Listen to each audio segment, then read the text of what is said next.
Hello, नमस्कार साथियों। मैं प्रेम आप सबका स्वागत करता हूं आप ही के यूट्यूब चैनल पे। जैसे आपको पता है कि हमने करंट अफेयर्स और प्रीवियस ईयर क्वेश्चन की सीरीज शुरू कर रखी होती है। कई बार कुछ नए बच्चे आते हैं तो इसलिए मैं आपको हर बार हर वीडियो में बताता हूँ। इसके अंदर मैं आपके साथ 2020 के कुछ महत्वपूर्ण करंट अफेयर डिस्कस कर रहा हूँ। इसके बाद मैं आपके साथ 2021 के भी कुछ महत्वपूर्ण करंट अफेयर डिस्कस करूंगा जो कि आपके पेपर में डायरेक्टली क्वेश्चन बनेंगे। और इसके साथ साथ मैं आपके साथ प्रीवियस ईयर के क्वेश्चन भी डिस्कस करूंगा, यानी जो एसएससी रेलवे ने अपने पिछले साल के पेपरों में 2016, 17, 18, 19, 20 के पेपरों में जो जो क्वेश्चन पूछे हुए हैं और जो हाल ही में पेपर हो रहे हैं उसमें भी जो जो क्वेश्चन पूछ रहे हैं वो सारे क्वेश्चन मैं आपके साथ डिस्कस कर रहा हूँ। ठीक है, जिससे आपको क्वेश्चन के पेपर का लेवल भी पता चल जाएगा और आप उसके अकॉर्डिंग अपनी तैयारी करोगे। और इसके साथ साथ आपने ये याद रखना है कि आप इसको समझ के चलो ये आपका मॉक टेस्ट है। क्यों? आपको पता है आपके एसएससी में 50 क्वेश्चन आते हैं जीके जीएस के, रेलवे में भी 40-50 क्वेश्चन आते हैं। इसके अंदर मैं आपके साथ पूरे 40 प्रश्न तो डिस्कस करता हूँ, उसके साथ साथ 10 से 12 क्वेश्चन मैं आपके साथ और एक्स्ट्रा फैक्ट डिस्कस करता हूँ और 4-5 क्वेश्चन मैं आपको होमवर्क में देता हूँ और बच्चे इसका आंसर नहीं दे रहे हैं। मैं आपको बार बार कह रहा हूँ, जो क्वेश्चन मैं आपको होमवर्क में देता हूँ उन सब का आंसर मुझे कमेंट बॉक्स में चाहिए। और आइए आज की क्लास आपका शुरू करते हैं। आज का पहला क्वेश्चन है दोस्तों आपके सामने, उत्तर प्रदेश राज्य सड़क परिवहन निगम UPSRTC full form Uttar Pradesh राज्य सड़क परिवहन निगम ने महिला सुरक्षा को ध्यान में रखते हुए निम्न में से किस नाम से हेल्पलाइन सेवा की शुरुआत की है? मोहिनी, दामिनी, दिशा, ये इनमें से कोई नहीं। आपने बताना है कि जो उत्तर प्रदेश राज्य सड़क परिवहन निगम है उसने महिला सुरक्षा के लिए यानी वुमेन की प्रोटेक्शन सुरक्षा को ध्यान में रखते हुए निम्न में से किस नाम से हेल्पलाइन सेवा की शुरुआत की है? इसका क्या आंसर हो जाएगा दोस्तों? इसका आंसर हो जाएगा ऑप्शन बी, दामिनी। फाइन। और नेक्स्ट यानी क्वेश्चन नंबर 2 आपके सामने। और हर क्वेश्चन का आंसर बताने के लिए मैं आपको 10 से 15 सेकंड दूंगा। ठीक है, आप सारे बच्चे मुझे फटाफट इसका आंसर देंगे। मैं आपको टाइमर के अकॉर्डिंग 10 से 15 सेकंड दूंगा। हाल ही में किसे ग्लोबल बिहार एक्सीलेंस अवार्ड 2019 से सम्मानित किया गया है? मोहन शर्मा को, पीयूष गोयल, पीयूष जायसवाल, या इनमें से कोई नहीं। आप मुझे फटाफट आंसर बताओ, आपका टाइम हो चुका है शुरू। हाल ही में किसे ग्लोबल बिहार एक्सीलेंस अवार्ड 2019 से सम्मानित किया गया है? फटाफट सारे बच्चे मुझे इसका आंसर चैट बॉक्स में दो। इसका क्या आंसर हो जाएगा? इसका आंसर हो जाएगा ऑप्शन सी, पीयूष जायसवाल को। ठीक है। और नेक्स्ट क्वेश्चन नंबर 3 है दोस्तों आपके सामने। निम्न में से कहाँ के आईआईटी के रिसर्चर्स ने स्पीकिंग डिस्क आधारित डिवाइस बनाई है जो महज 10 रुपये में complete blood count CBC complete blood count test 95% शुद्धता के साथ करता है? आपका टाइम हो चुका है शुरू। IIT Kharagpur, IIT Ahmedabad, IIT Delhi, या इनमें से कोई नहीं। निम्न में से कहाँ के आईआईटी के रिसर्चर्स ने स्पीकिंग डिस्क आधारित डिवाइस बनाई है जो महज 10 रुपये में कंप्लीट वर्ल्ड काउंट टेस्ट 95% शुद्धता के साथ करता है? इसका क्या आंसर हो जाएगा दोस्तों? इसका आंसर हो जाएगा ऑप्शन है, आईआईटी खड़गपुर ने। ठीक है। नेक्स्ट क्वेश्चन नंबर 4 था आपके सामने। हाल ही में प्रधानमंत्री बाल शक्ति पुरस्कार के लिए दिव्यांग हृदयेश्वर सिंह भाटी का चयन किया गया है, यह किस राज्य से संबंधित है? इनको प्रधानमंत्री बाल शक्ति पुरस्कार के लिए दिव्यांग हृदयेश्वर सिंह भाटी को चयन किया गया था। ये हमारे पेपर में क्वेश्चन ना बने, लेकिन ये बन सकता है कि हृदयेश्वर सिंह भाटी का संबंध भारत के किस राज्य से है? सूरत, पुणे, जयपुर, या मालपुआ? इसका क्या आंसर हो जाएगा दोस्तों? इसका आंसर हो जाएगा ऑप्शन सी, जयपुर से। ठीक है। और नेक्स्ट यानी क्वेश्चन नंबर 5 है दोस्तों आपके सामने। राष्ट्रीय युवा दिवस कब मनाया जाता है? ये तो बहुत ही ज़्यादा महत्वपूर्ण और आसान क्वेश्चन है। नेशनल यूथ डे हर वर्ष किस दिन सेलिब्रेट किया जाता है? 10 जनवरी, 12 जनवरी, 13 जनवरी या 17 जनवरी को? आपका टाइम हो चुका शुरू। सारे बच्चे मुझे फटाफट बताओ, राष्ट्रीय युवा दिवस हर वर्ष कब मनाया जाता है? इसका क्या आंसर हो जाएगा दोस्तों? इसका आंसर हो जाएगा ऑप्शन बी, हर वर्ष 10 जनवरी को राष्ट्रीय युवा दिवस मनाया जाता है। नेक्स्ट क्वेश्चन नंबर 6 आपके सामने, और बहुत ही महत्वपूर्ण question. Doctor Shyam Prasad Mukherjee port trust निम्न में से किस पोर्ट ट्रस्ट का नया नाम रखा गया है? इसके अंदर आपको बताना है कि किस पोर्ट ट्रस्ट का नया नाम doctor Shyam Prasad Mukherjee port trust रखा गया है। कोलकाता पोर्ट, सूरत पोर्ट, चेन्नई पोर्ट या इनमें से कोई नहीं। आपका टाइम शुरू हो चुका है। सारे बच्चे मुझे फटाफट इसका आंसर चैट बॉक्स में दें। Doctor Shyam Prasad Mukherjee port trust निम्न में से किस पोर्ट ट्रस्ट का नया नाम रखा गया है? इसका क्या आंसर हो जाएगा दोस्तों? इसका आंसर हो जाएगा ऑप्शन ए, कोलकाता पोर्ट का। फाइन। और नेक्स्ट क्वेश्चन नंबर 7 आपके सामने। हाल ही में किसने कश्मीर पर लिखे अपने पहले उपन्यास के लिए प्रतिष्ठित क्रॉसवर्ड बुक अवार्ड जीता है? ये देखो कश्मीर में आ गया है, तो इसलिए हमारे पेपर में क्वेश्चन बन सकता है और मैं आपके साथ डिस्कस कर रहा हूँ। हाल ही में निम्न में से किसने, मैं आपको नाम बता देता हूँ एक बार, माधुरी विजय, लक्ष्मी विजय, मोहिनी कुमार या इनमें से कोई नहीं, कश्मीर पर लिखे अपने पहले उपन्यास के लिए प्रतिष्ठित क्रॉसवर्ड बुक अवार्ड जीता है। आपका टाइम हो चुका है शुरू। आप सारे बच्चे मुझे फटाफट इसका आंसर दो। मैं आपको पहले क्वेश्चन रीड करता हूँ, ऑप्शन बताता हूँ, इसलिए उसके बाद मैं आपको मात्र 10 से 15 सेकंड देता हूँ ताकि आप मुझे फटाफट इसका आंसर चैट बॉक्स में दे सकें। इसका क्या आंसर हो जाएगा दोस्तों? इसका आंसर हो जाएगा ऑप्शन है, माधुरी विजय ने। फाइन। नेक्स्ट क्वेश्चन नंबर 8 था आपके सामने। भारतीय थल सेना दिवस कब मनाया जाता है? 10 जनवरी को, 12 जनवरी को, 15 जनवरी को या 25 जनवरी को? वोटर्स डे भी 25 जनवरी को मनाया जाता है। 12 जनवरी को नेशनल यूथ डे मनाया जाता है। और भारतीय थल सेना दिवस हर वर्ष कब मनाया जाता है?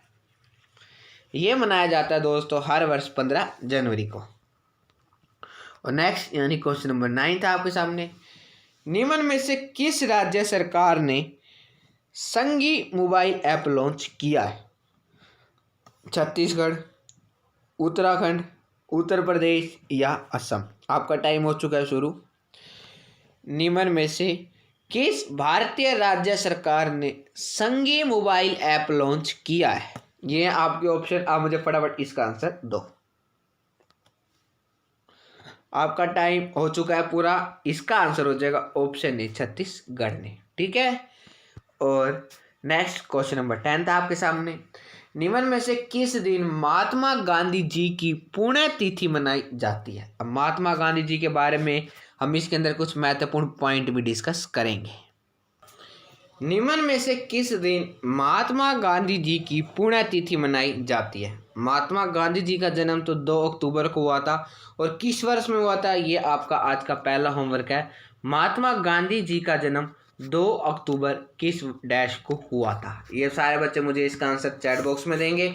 और इनकी पुण्यतिथि 19 जनवरी, 30 जनवरी, 24 अक्टूबर या 2 अक्टूबर? इसका आंसर हो जाएगा ऑप्शन बी, 30 जनवरी को। ठीक है। हर वर्ष 30 जनवरी को महात्मा गांधी जी की पुण्यतिथि मनाई जाती है। और इनका जो इन्होंने अंतिम समय में क्या कहा था, हे राम। ठीक है, पूछा जाता है हे राम निम्न में से किसके द्वारा कहा गया था? तो महात्मा गांधी जी के द्वारा कहा गया था। और एक महत्वपूर्ण क्वेश्चन बनता है, महात्मा गांधी जी साउथ अफ्रीका से कब लौटे थे भारत? ये लौटे थे 9 जनवरी 1915 को। महात्मा गांधी जी साउथ अफ्रीका से भारत लौटे थे, और इनका जो शिप है वो लैंड हुआ था अपोलो बंदरगाह, जो कहाँ पे स्थित है? वो है बॉम्बे में। ठीक है। ये सारी बातें आपने जरूर याद रख लेनी है। फाइन। और इसके साथ साथ आपने ये भी याद रखना है कि इनके पॉलिटिकल गुरु यानी राजनीतिक गुरु कौन थे महात्मा गांधी जी के? मुझे आशा है कि इसका आंसर सभी को पता होगा। इनके थे पॉलिटिकल गुरु, वो थे गोपाल कृष्ण गोखले जी। ठीक है। और अब आप मुझे ये बताओ, महात्मा गांधी जी 1915 को भारत आ गए थे, 9 जनवरी 1915 को भारत आए थे, लेकिन इन्होंने अपना पहला सत्याग्रह 1917 में क्यों किया था? अगर आपको पता है तो अच्छी बात है, मैं आपका टाइम गैप बताऊंगा कि इतना टाइम गैप क्यों था। जैसे ये 9 जनवरी 1915 को भारत में आते हैं, इनके जो पॉलिटिकल गुरु थे गोपाल कृष्ण गोखले जी, उन्होंने इनको एडवाइस किया, इनको सलाह दी कि तुम अभी पॉलिटिक्स में नहीं घुसोगे, 1 साल के लिए कम से कम अभी तुम भारत का भ्रमण करो, यानी पूरे भारत में घूमो, कम से कम अभी तुम 1 साल के लिए पॉलिटिक्स में नहीं घुसोगे, उतने कम से कम यानी 1916 तक तुम पॉलिटिक्स में नहीं घुसोगे। और जो गोपाल कृष्ण गोखले हैं वो गांधी जी को साउथ अफ्रीका में भी कम मिलते हैं, ये मिलते हैं 18 सितंबर 1914 को महात्मा गांधी को गोपाल कृष्ण गोखले जी मिलते हैं। ठीक है। अब क्या होता है, नवंबर 1915 को महात्मा गांधी जी कलकत्ता में थे, उनके पास न्यूज़ आई कि गोपाल कृष्ण गोखले जी डाइड, यानी जो गोपाल कृष्ण गोखले जी हैं इनके पॉलिटिकल गुरु, उनकी मृत्यु हो चुकी है। उसके बाद इन्होंने दोबारा मन कहा, वहाँ पे इन्होंने पढ़ लिया कि मैं 1 साल पूरा भारत का भ्रमण करूँगा, वो भी नंगे पैर। He will roam India for 1 year barefooted. मैं इंग्लिश में भी इसलिए रिपीट कर देता हूँ, कुछ बच्चों को अगर इंग्लिश में नहीं, हिंदी में नहीं समझ आता, ताकि उनको इंग्लिश में समझ आ जाए। ठीक है। तो इसके बाद इसलिए इन्होंने 1917 में अपना पहला चंपारण सत्याग्रह किया था, और ये चंपारण बिहार में है। ठीक है। इसके अंदर क्या होता था, 3 कथिया सिस्टम था इंडिगो उगाने के लिए, ये इसको सबसे पहले ख़त्म करते हैं। इसमें उन्होंने कहा था कि एग्रीमेंट हो रखा है इंग्लिश और ब्रिटिशर्स और पीजेंट्स यानी किसानों के बीच में, और इसके अंदर ये सारी बातें हुई थी, सब कुछ हुआ था, लेकिन इन्होंने महात्मा गांधी जी का पहला सत्याग्रह था, और ये पहला सक्सेसफुल सत्याग्रह भी रहा था। ठीक है। 3 कथिया सिस्टम भी पूछा जाता है, तो आप याद रख लेना, 1917 भी आपने याद रख लेनी है। उसके साथ साथ जो लोकल फार्मर था राम कुमार शुक्ला, ये जाता है डॉक्टर राजेंद्र प्रसाद जी के पास, जो हमारे फर्स्ट प्रेसिडेंट ऑफ इंडिया भी थे, और ये दोनों मिलके गांधी जी के पास इसके बारे में चर्चा करने के लिए बात करने जाते हैं, और गांधी जी जाते ही अपना सत्याग्रह वहाँ पे शुरू कर देते हैं। फर्स्ट गांधी जी सत्याग्रह चंपारण सत्याग्रह। 1915 में गांधी जी भारत लौटे, 1917 में पहला सत्याग्रह, 1918 में दूसरा सत्याग्रह। अब सारे बच्चे मुझे बताएंगे कि गांधी जी का तीसरा सत्याग्रह किस वर्ष हुआ था? ये भी इन्होंने 1918 में किया था। पहला चंपारण, दूसरा अहमदाबाद मिल स्ट्राइक, तीसरा खेड़ा सत्याग्रह, और चौथा, ठीक है, आपने तीनों के तीनों याद रख लेने, 1917, 18, 1918, ये तीनों पेपर पूछे जाते हैं। आप देखो केक होता है, ये भी कॉमन ट्रिक है, सारे ऐसे याद करते हैं, ई को काट दो, CA की, चंपारण, अहमदाबाद, खेड़ा सत्याग्रह। ठीक है। ये सारी बातें आपने याद रख लेनी है। अगर ये क्वेश्चन पूछा जाए फर्स्ट स्ट्राइक ऑफ गांधी जी, ये सारे क्वेश्चन आपने जरूर पेपर में देखे होंगे, और आगामी पेपर में भी आप जरूर देखोगे।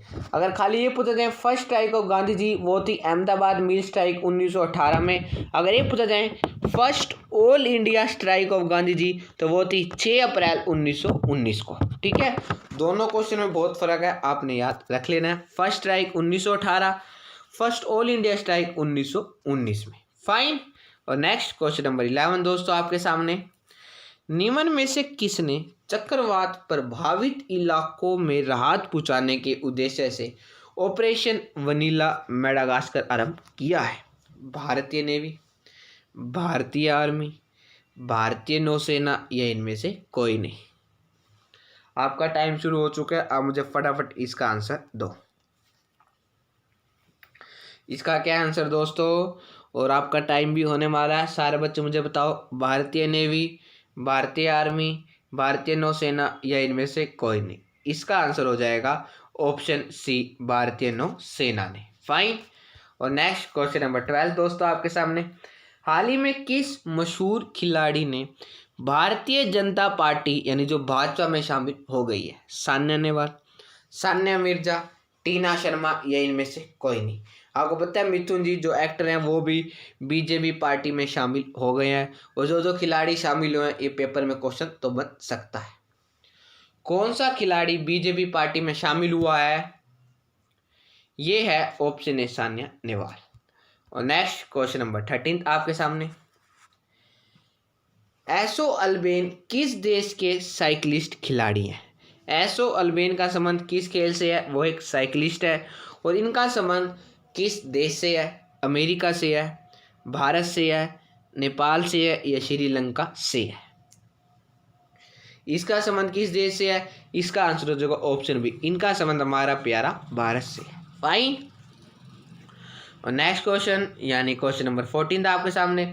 आप फटाफट क्वेश्चन को पढ़ो और मुझे इसका आंसर दो। निम्न में से किस दिन विश्व कुष्ठ रोग उन्मूलन दिवस मनाया जाता है? 16 फरवरी, 1 जनवरी, 30 जनवरी या 25 जनवरी को? निम्न में से किस दिन विश्व कुष्ठ रोग उन्मूलन दिवस मनाया जाता है? यह दिवस हर साल 30 जनवरी को मनाया जाता है। फाइन। और नेक्स्ट क्वेश्चन नंबर 15। भारतीय रेल ने निम्न में से कितने रूटों पर बुलेट ट्रेन चलाने के लिए कॉरिडोर चिन्हित किए हैं? 5 रूटों पर, 4 रूटों पर, 6 रूटों पर या मात्र 2 रूटों पर? आपका टाइम शुरू हो चुका है, आप मुझे फटाफट इसका आंसर दो। भारतीय रेल ने निम्न में से कितने रूटों पर बुलेट ट्रेन चलाने के लिए कॉरिडोर चिन्हित किए हैं? इसका आंसर हो जाएगा ऑप्शन सी, 6 रूटों पर। Fine. Next question number 16। Ravi Yadav गेंदबाज फर्स्ट क्लास में डेब्यू पर पहले ओवर में हैट्रिक लेने वाले इतिहास में पहले क्रिकेटर बन गए हैं। ये किस राज्य से संबंधित है? ये अपने पूरा क्वेश्चन याद रख लेना, क्वेश्चन डायरेक्टली बनेगा। और ये किस राज्य से संबंधित है? आंध्र प्रदेश से, मध्य प्रदेश से, अरुणाचल प्रदेश से या हिमाचल प्रदेश से? इसका संबंध भारत के किस राज्य प्रदेश से है? तो इनका आंसर हो जाएगा ऑप्शन बी, मध्य प्रदेश से। ठीक है। और मध्य प्रदेश राज्य बना था 1 नवंबर 1956 को, जिसकी capital Bhopal, largest city Indore. Fine. और यहाँ पे गवर्नर है आनंदीबेन पटेल। और यहाँ पे चीफ मिनिस्टर सबको जरूर पता होगा, वो हैं शिवराज सिंह चौहान जी, और ये बीजेपी पार्टी के हैं।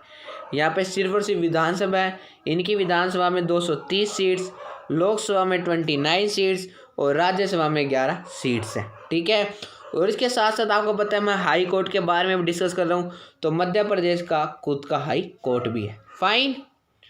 और नेक्स्ट क्वेश्चन नंबर 17। हाल ही में किस विश्वविद्यालय में आयोजित वार्षिक दीक्षांत समारोह में नोबेल पुरस्कार विजेता अभिजीत विनायक बनर्जी को डिलीट की मानद उपाधि प्रदान की गई है? इलाहाबाद विश्वविद्यालय, दिल्ली विश्वविद्यालय, नालंदा विश्वविद्यालय या कोलकाता विश्वविद्यालय? हाल ही में किस विश्वविद्यालय में आयोजित वार्षिक दीक्षांत समारोह में नोबेल पुरस्कार विजेता अभिजीत विनायक बनर्जी को डिलीट की मानद उपाधि प्रदान की गई है? इसका क्या आंसर हो जाएगा दोस्तों? इसका आंसर हो जाएगा ऑप्शन डी, कोलकाता विश्वविद्यालय। ठीक है। अभिजीत विनायक बनर्जी के बारे में जानते होंगे, इनको अर्थशास्त्र के क्षेत्र में नोबेल पुरस्कार दिया गया था। Next question number 18। हाल ही में किस राज्य ने राज्य विधान परिषद समाप्त करने का प्रस्ताव सर्वसम्मति से पारित कर दिया? अब आपको पता है वर्तमान में भारत के कितने राज्यों में विधान परिषद है? अरुणाचल प्रदेश, मध्य प्रदेश, आंध्र प्रदेश या इनमें से कोई नहीं? ऐसा किस राज्य ने किया है? तो इसका आंसर हो जाएगा ऑप्शन सी, आंध्र प्रदेश ने। ठीक है। वर्तमान में पहले भारत में 7 राज्यों में विधान थी, अब वर्तमान में 6 में है। ठीक है। यानी विधानमंडल भारत में पहले 7 राज्यों में थी, अब 6 राज्यों में है। क्वेश्चन देखो यहाँ पे विधान। फाइन। और आंध्र प्रदेश राज्य का निर्माण यानी फॉर्मेशन 1 नवंबर 1956 को ही हुआ था। और इसकी 3 कैपिटल हैं, executive capital Visakhapatnam, legislative capital Amravati, judicial capital Kurnool. ठीक है। आपको ये तीनों अलग अलग याद रखनी होंगी। और इसके साथ साथ इसकी लार्जेस्ट सिटी है विशाखापट्टनम, और यहाँ पे कुल जिले हैं 13। यहाँ पे गवर्नर हैं हरिचंदन जी, और यहाँ पे चीफ मिनिस्टर हैं YS जगनमोहन रेड्डी। फाइन। और यहाँ पे बाई कैमरल है, अगर अभी तो बाई कैमरल है क्योंकि ये जो हमारी पार्लियामेंट संसद में ये बिल पास नहीं हुआ, लेकिन इनकी विधानसभा में ये बिल पास हो चुका है।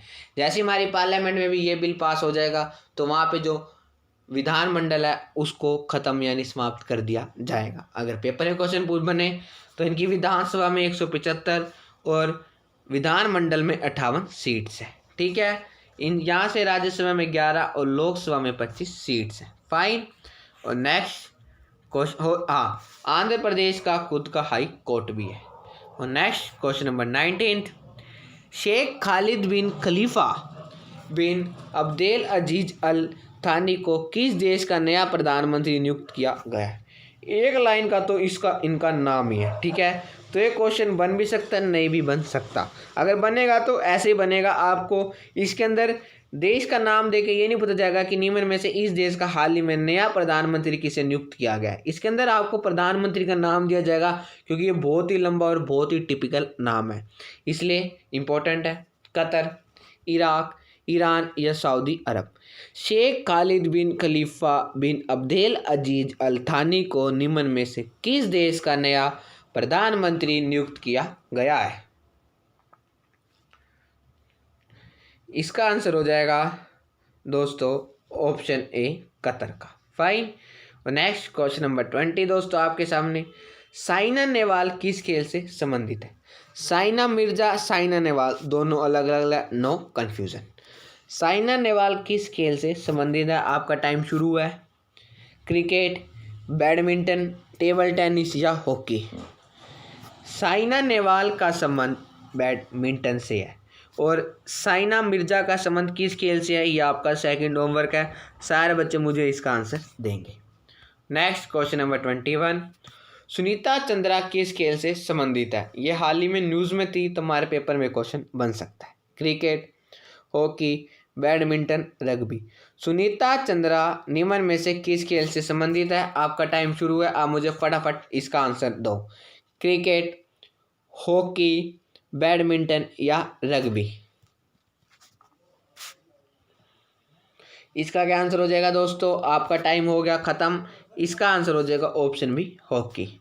और नेक्स्ट क्वेश्चन नंबर 22, निम्न में से किस देश में कोरोना वायरस सबसे पहले पाया गया था? ये तो बहुत ही आसान क्वेश्चन है, इसका तो बच्चे क्वेश्चन पढ़ते ही आंसर दे देंगे। इसका आंसर हो जाएगा ऑप्शन डी, चीन। नेक्स्ट क्वेश्चन नंबर 23, भारत सरकार द्वारा कोरोना वायरस से सहायता के लिए निम्न में से जारी हेल्पलाइन नंबर कौन सा? इसके लिए मैं आपको पूरे 30 सेकंड दूंगा, आप फटाफट ऑप्शन को पढ़ो और मुझे इसका आंसर दो। आपका टाइम होता है शुरू। भारत सरकार द्वारा कोरोना वायरस से सहायता के लिए निम्न में से जारी हेल्पलाइन नंबर कौन सा है? 01123978046, 01166678111, 01129808089 या 01123924004। भारत सरकार द्वारा कोरोना वायरस से सहायता के लिए निम्न में से जारी हेल्पलाइन नंबर कौन सा है?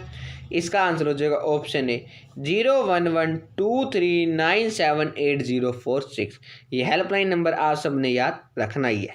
नेक्स्ट क्वेश्चन, निम्न में से किस दिन अंतर्राष्ट्रीय होलोकॉस्ट स्मरण दिवस मनाया जाता है? 16 जनवरी, 28 जनवरी, 27 जनवरी या 15 जनवरी को? अंतर्राष्ट्रीय होलोकॉस्ट स्मरण दिवस हर वर्ष 27 जनवरी को मनाया जाता है।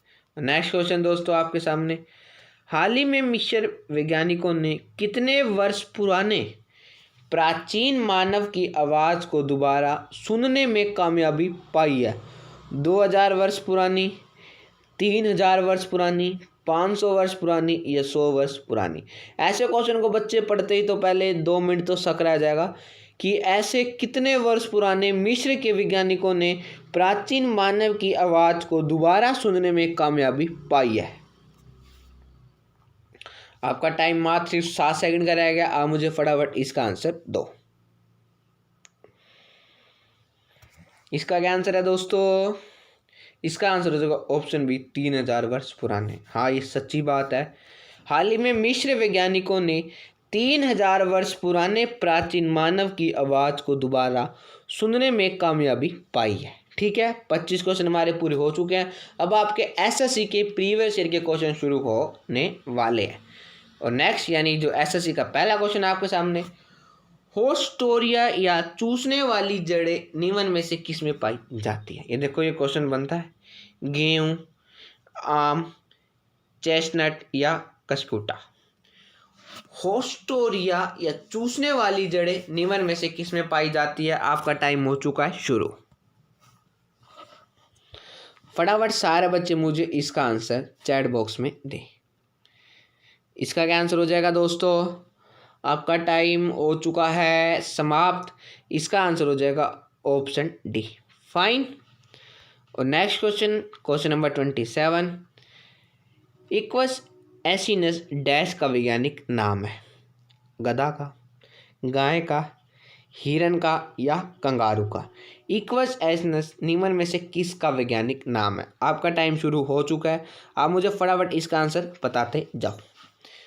ठीक है, मैं आपको मात्र 10 से 15 सेकंड टाइमर के अकॉर्डिंग देता रहता हूँ, लेकिन जैसे मैं आपको क्वेश्चन और ऑप्शन पढ़ता हूँ, आप मुझे फटाफट अगर आपको इसका आंसर आता है तो ज़रूर बताया करो। अगर आपको कुछ लगता है कि ये आंसर हो सकता है तब भी आप बताया करो। आप यहाँ पे गलती कर लेना, कोई बात नहीं, लेकिन पेपर में गलती नहीं करनी है। एक एक नंबर से सिलेक्शन होता है, एक एक नंबर से सिलेक्शन रुकता है। ठीक है, हम बढ़ते चलेंगे, बस आप इन वीडियो को कंटिन्यू रखना और आप इन वीडियो को अपने दोस्तों के साथ ज़्यादा से ज़्यादा जरूर शेयर करो और कमेंट बॉक्स में जरूर बताया करो आपको वीडियो कैसी लगी। इसका आंसर हो जाएगा ऑप्शन ए, गधा का। और नेक्स्ट क्वेश्चन नंबर 28, यह एक संवेदनाहारी एजेंट है? एसिटिलीन, ग्लाइकोल, थाइडिल ईथर या एथिलीन? यह एक संवेदनहारी एजेंट है। इसका क्या आंसर हो जाएगा दोस्तों? इसका आंसर हो जाएगा ऑप्शन सी, थाइथिल एथर, फाइन। और नेक्स्ट क्वेश्चन नंबर 30, इसका उपयोग बीकर, फ्लास्क जैसे रासायनिक उपकरणों को बनाने के लिए किया जाता है? पोटाश कांच, कठोर कांच, सोडा कांच या जेना कांच? इसका उपयोग बीकर, फ्लास्क जैसे रासायनिक उपकरणों को बनाने के लिए किया जाता है? निम्न में से किस कांच का उपयोग बीकर, फ्लास्क जैसे रासायनिक उपकरणों को बनाने के लिए किया जाता है? तो इसका आंसर हो जाएगा कठोर कांच का, फाइन। और नेक्स्ट क्वेश्चन नंबर 31 दोस्तों आपके सामने, राष्ट्रपति भवन वर्ष डैश में बनाया गया था? 1852, 1910, 1947 या 1986? राष्ट्रपति भवन, इसके अंदर आपने मुझे बताना है, लेकिन इसके अंदर मैं आपके साथ राष्ट्रपति के कुछ महत्वपूर्ण आर्टिकल डिस्कस करने वाला हूँ। 1852, 1910, 1947 या 1986? सबकी कंसंट्रेशन यही होनी चाहिए, कोई चैट बॉक्स में चैट नहीं करेगा। सबसे पहले यूनियन संघ का अनुच्छेद हमारे संविधान में आर्टिकल 52 से 151 तक है, जो हमारे पार्ट 5 में है। ठीक है, दोनों चीज़ें याद रखनी है, संघ का अनुच्छेद और संघ का पार्ट 5 है, फाइन। उसके बाद हमारे राष्ट्रपति का आर्टिकल यानी अनुच्छेद 52 है, जिसके अंदर क्या रखा है, यानी जिसके अंदर हमारे राष्ट्रपति होने का एक प्रावधान दे रखा है। ठीक है, और उसके साथ इनको he is the nominal head of the state कहा गया है। ठीक है, स्टेट का हेड राष्ट्रपति होता है, गवर्नमेंट का हेड पीएम यानी हमारे प्रधानमंत्री जी होते हैं, फाइन। उसके साथ साथ आर्टिकल 74 पेपर में पूछा जाता है, इसमें क्या कह रखा है, president will act on the advice of council of minister, यानी जो काउंसिल ऑफ मिनिस्टर बनाई जाती है जिसके हेड हमारे प्राइम मिनिस्टर, कहते हैं ना वो कैबिनेट मंत्री है, ये कैबिनेट रैंक का मंत्री है। ठीक है, जो कहते हैं ना कि ये बिल कैबिनेट ने पास कर दिया है, अब ये संसद में जाएगा। जिसके हेड हमारे प्रधानमंत्री जी होते हैं, ये आपको जरूर पता होगा, ये इनकी सलाह पर ही जो हमारे राष्ट्रपति जी हैं वो काम करते हैं।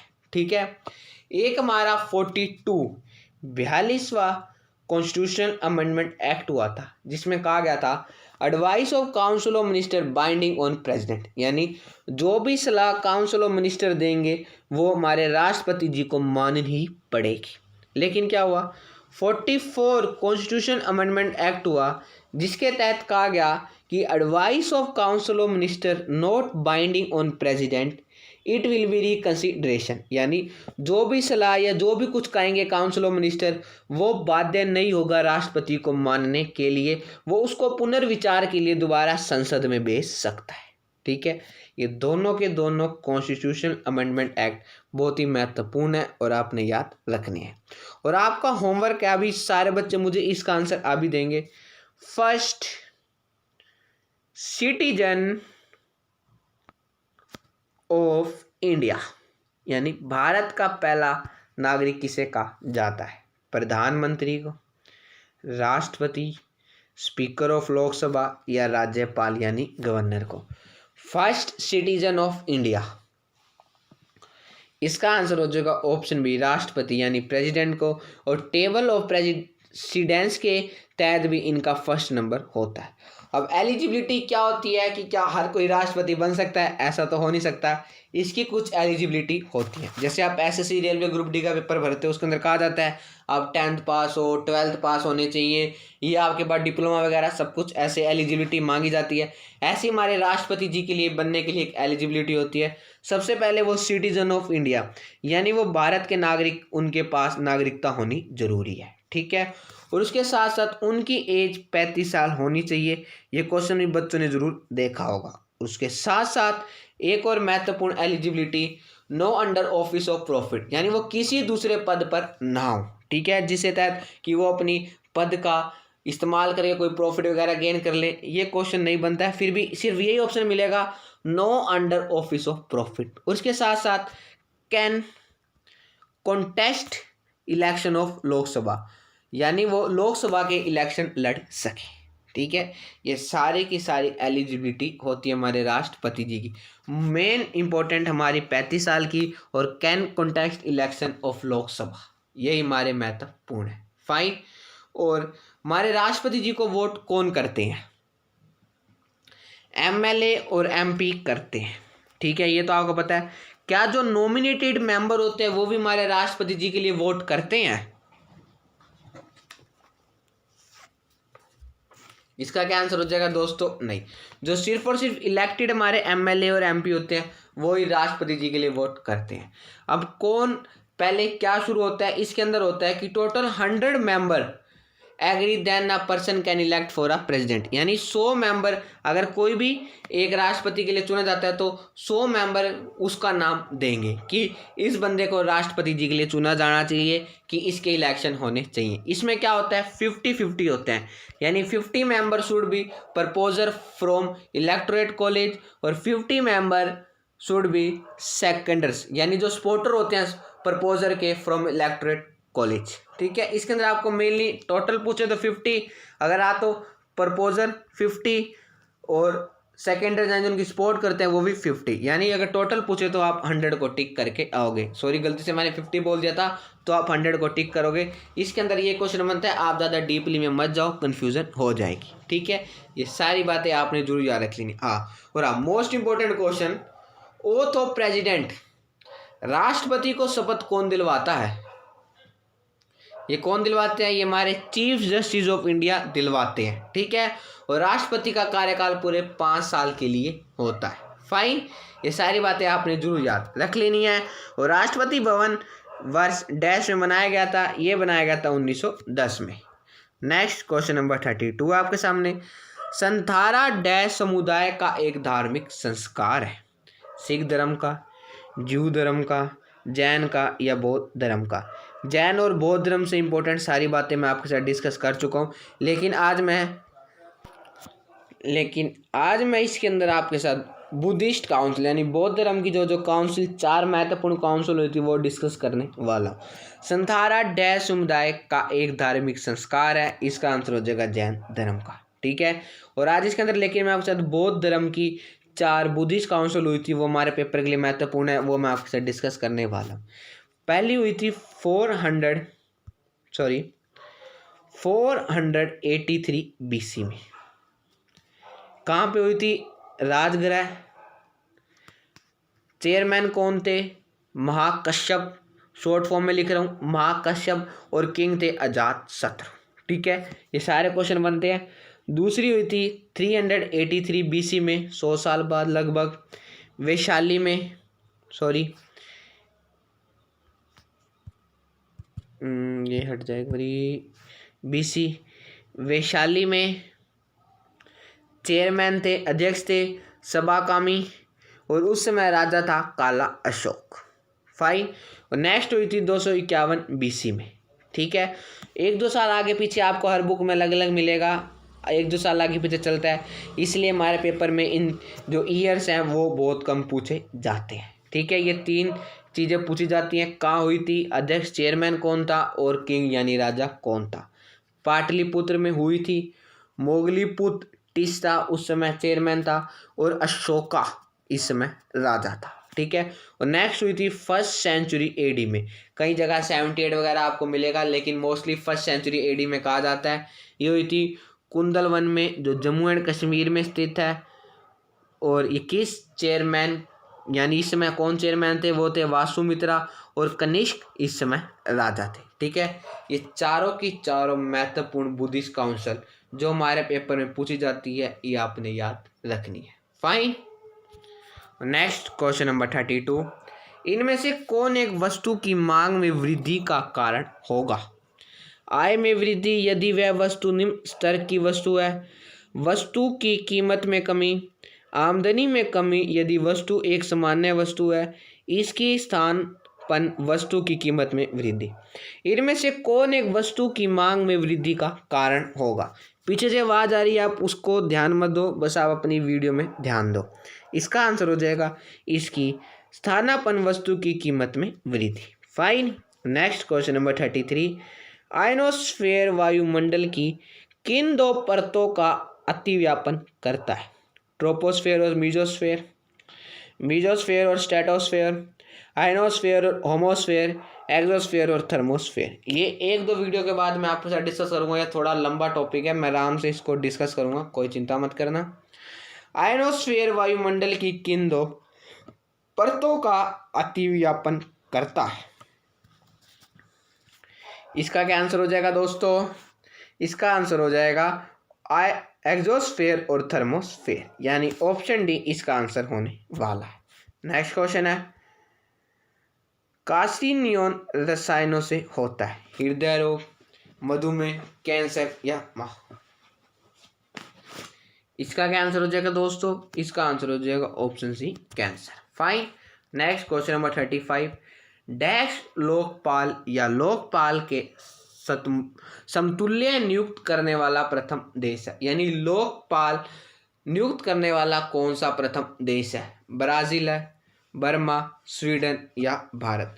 और भारत के प्रथम लोकपाल का नाम सारे बच्चे मुझे फटाफट चैट बॉक्स में देंगे कि भारत के प्रथम लोकपाल कौन नियुक्त किए गए थे, और ये किस तारीख को नियुक्त किए गए थे, ये भी सारे बच्चे मुझे फटाफट बताएंगे। इसका क्या आंसर हो जाएगा? इसका आंसर हो जाएगा स्वीडन। ठीक है, और यहाँ पे इसको ऑप्शनमैन के नाम से भी जाना जाता है। ठीक है, और जैसे हमारे सेंटर में लोकपाल होते हैं, वैसे हमारे स्टेट के लोकायुक्त भी होते हैं। Fine. Next question number 35, Bharat के सबसे पुराने पहाड़ कौन से हैं? पश्चिमी घाट, सतपुरा की पहाड़ियाँ, अरावली राजस्थान में है, पूर्वी घाट। भारत के सबसे पुराने पहाड़ कौन से हैं? अरावली राजस्थान में, और राजस्थान के CM कौन है? अशोक गहलोत जी। फाइन। ऐसे इंटरलिंक करके चीज़ करा करो। अगर आपको राजस्थान से रिलेटेड कोई और फैक्ट याद आता है तो आप फटाफट उसको अपने माइंड में रिकॉल किया करो, जो आपके ज़्यादा समय के लिए माइंड में याद रह जाएगा। फाइन। भारत के सबसे पुराने पहाड़ कौन से हैं? इसका आंसर है option C, Aravali. Next question number 37, कौन सा देश, सॉरी आगे पीछे होगा, क्वेश्चन नंबर 37 पे हम, कौन सा देश चावल का सबसे बड़ा उत्पादक है? ब्राज़ील है, चीन है, यूनाइटेड स्टेट्स है या भारत है। ये 2016-17 क्वेश्चन है, तो आप इसको जरूर नेट पे चेक करना कि क्या वर्तमान में भी ये देश है या नहीं है। ठीक है, मैं इसको चेक करना रह गया है, तो आपने चेक करना है इसको कि या आपका होमवर्क ही लगा लो। आज का आपका होमवर्क दे देता हूँ मैं। निम्न में से वर्तमान में आपने इस आंसर के अकॉर्डिंग नहीं बताना। देखो मैं आंसर हटा देता हूँ। निम्न में से वर्तमान में कौन सा देश चावल का सबसे बड़ा उत्पादक है। ठीक है, मैं ये भारत भी हटा देता हूँ, इसमें देता हूँ आपको इनमें से कोई नहीं। ठीक है, ये सारे बच्चे इसका आंसर जरूर गूगल पे चेक करके मुझे जरूर देंगे। अगर आपको पता है तो बहुत अच्छी बात है, आप जरूर चेक कर लिया करो, क्योंकि डाटा चेंज होता रहता है। अगर आप पुराने पेपर के अकॉर्डिंग करोगे तो आपका गलत होएगा ही। ठीक है, ये कोई स्ट्रैटेजी या क्वेश्चन नहीं है जो आप पुराने पेपर के तहत कर दोगे तो ठीक हो जाएगा, ये डाटा चेंज होता रहता है। और next question number 38, Jama Masjid का निर्माण किसने किया था। गुरु रामदास जी ने, शाहजहां, राव जोधा जी या महात्मा गांधी जी। जामा मस्जिद का निर्माण निम्न में से किसके द्वारा किया गया था। इसका आंसर हो जाएगा ऑप्शन बी, शाहजहां। ठीक है, और शाहजहां को खुरम कहा जाता था। ठीक है, इसलिए इसको शाहजहां के नाम से जाना जाता था। ये मैं आपके साथ अपनी पिछली वीडियो में सब कुछ डिस्कस कर चुका हूँ। Next question number 39, Haldi Ghati का युद्ध वर्ष डैश में लड़ा गया था। 1764, 1526, बाबर का पानीपत पर अटैक, 1576, 1857। बाबर पानीपत का प्रथम युद्ध 1526, द्वितीय युद्ध 1556, तृतीय युद्ध। आपका होमवर्क सारे बच्चे मुझे बताएंगे कि पानीपत का तृतीय युद्ध किस वर्ष लड़ा गया था, और हल्दी घाटी का युद्ध किस वर्ष लड़ा गया था। ये लड़ा गया था 1576 में। फाइन। और नेक्स्ट यानी लास्ट क्वेश्चन है दोस्तों आपके सामने, भारत रत्न पाने वाली सर्वप्रथम भारतीय महिला डैश है। इंदिरा गांधी जी थी, विजय लक्ष्मी पंडित, पंडित जवाहरलाल नेहरू जी की बहन, मदर टेरेसा या लीला सेठ। इनको पीस में नोबेल पुरस्कार दिया गया था। किस वर्ष दिया गया था ये भी मैं आपके साथ डिस्कस कर चुका हूँ। होमवर्क फटाफट मुझे बताओ। भारत रत्न पाने वाली सर्वप्रथम भारतीय महिला कौन है। इसका आंसर हो जाएगा option A, Indira Gandhi. Fine. आज की वीडियो में दोस्तों बस इतना ही। मुझे आशा है कि आपको वीडियो अच्छी लगी होगी। अगर आपको वीडियो अच्छी लगी है तो आप इस वीडियो को लाइक करो, ज़्यादा से ज़्यादा अपने दोस्तों के साथ शेयर करो ताकि और ही बच्चे हमसे जुड़ सके। अगर अभी भी किसी ने इस चैनल को सब्सक्राइब नहीं किया तो आप इस चैनल को जरूर सब्सक्राइब कर लेना, साथ में बेल आइकन को जरूर दबाना जिससे आने वाली हर वीडियो का नोटिफिकेशन आपको मिल सके। और हम बहुत ही जल्दी अपनी नेक्स्ट वीडियो में मिलेंगे। जय हिंद, जय Bharat. Thank you and have a nice day.